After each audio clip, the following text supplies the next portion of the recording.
David Bruce Cassidy, born April 12, 1950, is a retired American actor, singer, songwriter, and guitarist.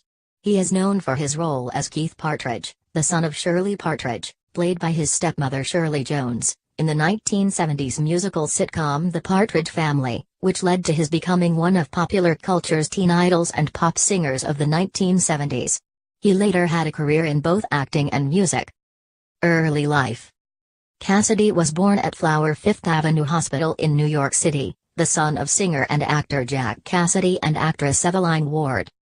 His father was of half Irish and half German ancestry, and his mother was descended from colonial Americans of Irish and Swiss origin. Some of his mother's ancestors were among the founders of Newark, New Jersey. As his parents were frequently touring on the road, he spent his early years being raised by his maternal grandparents in a middle-class neighborhood in West Orange, New Jersey. In 1956, he found out from neighbors' children that his parents had been divorced for over 2 years and had not told him. David's parents had decided because he was at such a young age, it would be better for his emotional stability to not discuss it at that time. They were gone often with theater productions and home life remained the same. In 1956, his father married singer and actress Shirley Jones, and 3 half-brothers were born: Sean, 1958, Patrick, 1962, and Ryan, 1966. In 1968, after completing one final session of summer school to obtain credits necessary to get a high school diploma, David moved into the rental home of Jack Cassidy and Shirley Jones in Irvington, New York, where his half-brothers also resided. David remained there seeking fame as an actor, musician while simultaneously working half-days in the mailroom of a textile firm. He moved out when his career began to flourish. Cassidy's father Jack is credited with setting his son up with his first manager. After signing with Universal Studios in 1969, Jack introduced him to former table tennis champion and close friend Ruth Aarons, who later found her niche as a talent manager, given her theater background. Aarons had represented Jack and Shirley Jones for several years prior, and later represented Cassidy's half-brother Sean. Aarons became an authority figure and close friend to Cassidy, and proved to be the fighting force behind his on-screen success. After making small wages from Screen Gems for his work on The Partridge Family during Season 1, Aarons discovered a loophole in his contract and renegotiated it with far superior terms, and a 4-year duration, a rare stipulation at the time, career. On January 2, 1969, Cassidy made his professional debut in the Broadway musical The Fig Leaves Are Falling. It closed after 4 performances, but a casting director saw the show and asked Cassidy to make a screen test. In 1969, he moved to Los Angeles. After signing with Universal Studios in 1969, Cassidy was featured in episodes of the television series Ironside, Marcus Welby, M.D., Adam 12 and Bonanza. In 1970, he took the role of Keith Partridge, son of Shirley Partridge, who was played by Cassidy's real stepmother and series lead, Shirley Jones. The Partridge Family series creator Bernard Slade and producers Paul Jungerwitt and Bob Claver did not care whether Cassidy could sing, knowing only that his androgynous good looks would guarantee success. Shortly after production began, though, Cassidy convinced music producer Wes Farrell that he was good enough and he was promoted to lead singer for the series recordings. Once I Think I Love You became a hit, Cassidy began work on solo albums, as well. Within the first year, he had produced his own single, Cherish, from the album of the same title, which reached number 9 in the United States, number 2 in the United Kingdom, and number 1 in Australia and New Zealand. He began tours that featured Partridge tunes and his own hits. Though he wanted to become a respected rock musician along the lines of Mick Jagger, his channel to stardom launched him into the ranks of Teen Idol, a brand he loathed until much later in life, when he managed to come to terms with his bubblegum pop beginnings. 10 albums by the Partridge Family and 5 solo albums were produced during the series, with most selling more than 1 million copies each. Internationally, Cassidy's solo career eclipsed the already phenomenal success of the Partridge Family. He became an instant draw card with spectacular sellout concert successes in major arenas around the world. These concerts produced mass hysteria, resulting in the media coining the term Cassidy mania. By way of example, He played to two sellout crowds of 56,000 each at the Houston Astrodome in Texas over one weekend in 1972. His concert in New York's Madison Square Garden sold out in one day and resulted in riots after the show. His concert tours of the United Kingdom included sellout concerts at Wembley Stadium in 1973. In Australia in 1974, the mass hysteria was such that calls were made to have him deported from the country, especially after the madness at his 33,000-person audience concert at Melbourne Cricket Ground. A turning point in his live concerts, while still filming The Partridge Family, was a gate stampede which killed a teenaged girl. At a show in London's White City Stadium on May 26, 1974, nearly 800 were injured in a crush at the front of the stage. 30 were taken to the hospital, and one, 14-year-old Bernadette Whelan, died 4 days later at London's Hammersmith Hospital without regaining consciousness after the excitement and press of the crowd caused a pre-existing heart condition to trigger cardiac arrest. The show was the penultimate day on a world tour. A deeply affected Cassidy faced the press, trying to make sense of what had happened. Out of respect for the family and to avoid turning the girl's funeral into a media circus, Cassidy did not attend the service, although he spoke to Whelan's parents and sent flowers. Cassidy stated at the time that this would haunt him until the day he died.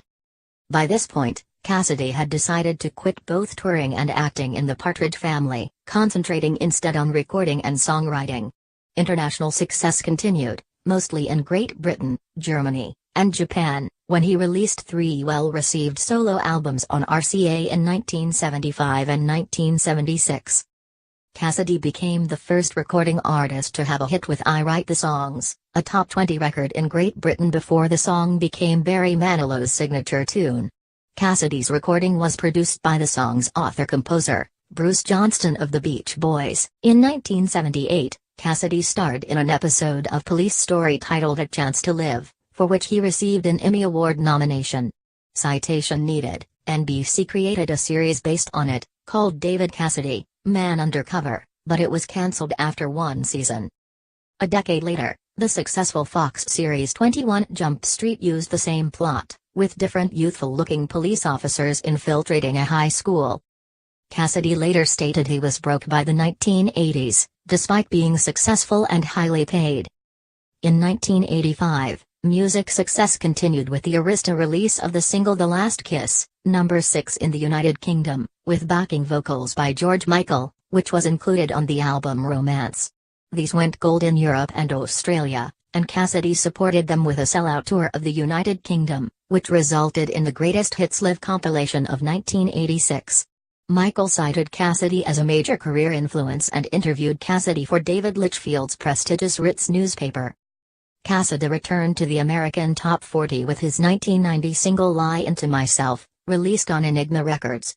In 1998, he had an adult contemporary music hit with No Bridge I Wouldn't Cross from his album Old Trick New Dog.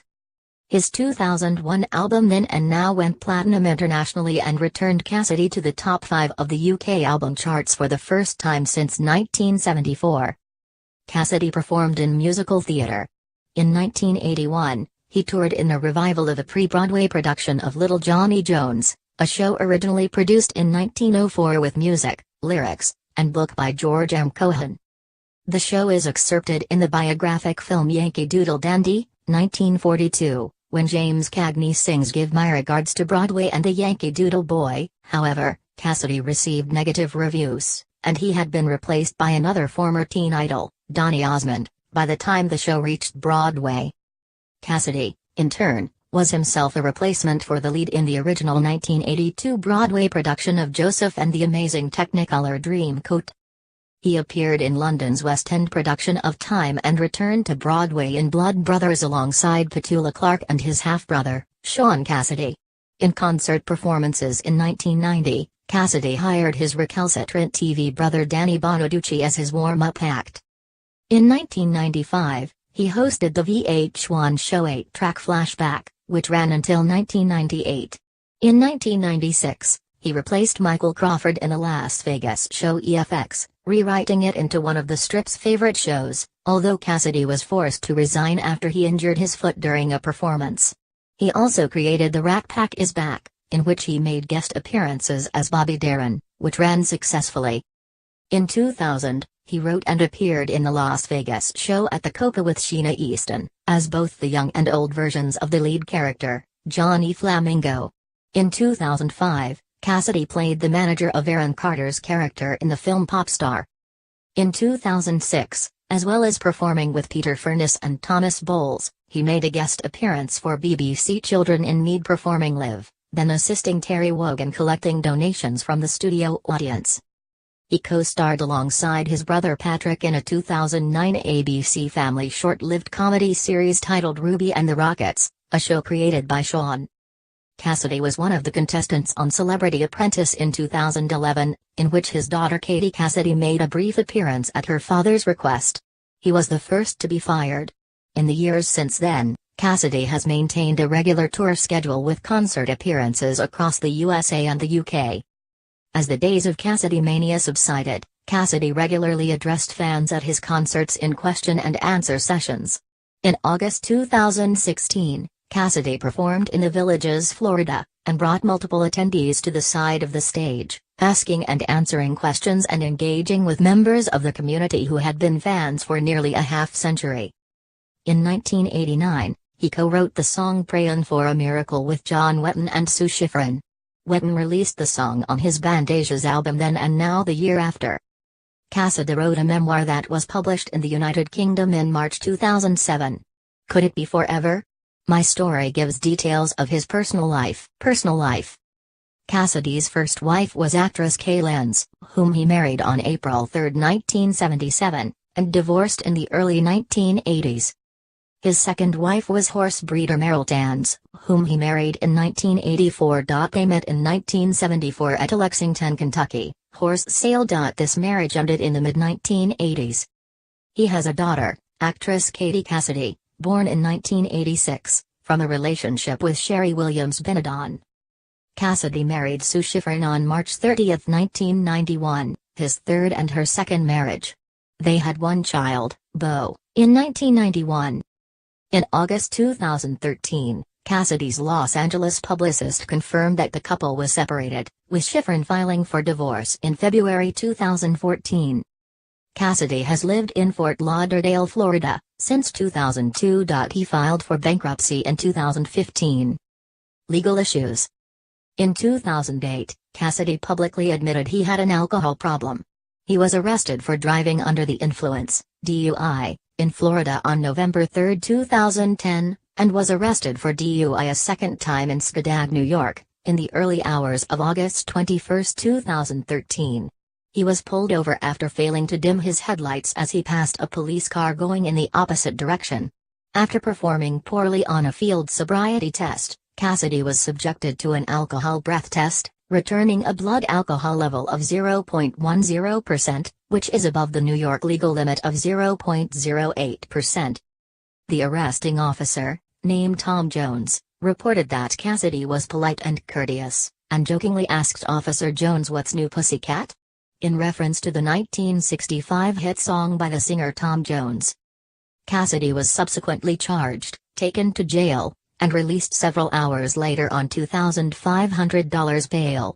He faced felony charges because of his prior DUI in Florida in 2010. On May 12, 2015, Cassidy was sentenced, on the charge of driving while intoxicated from 2013 in New York, to community service, a fine, and other consequences, including a suspended license for 6 months.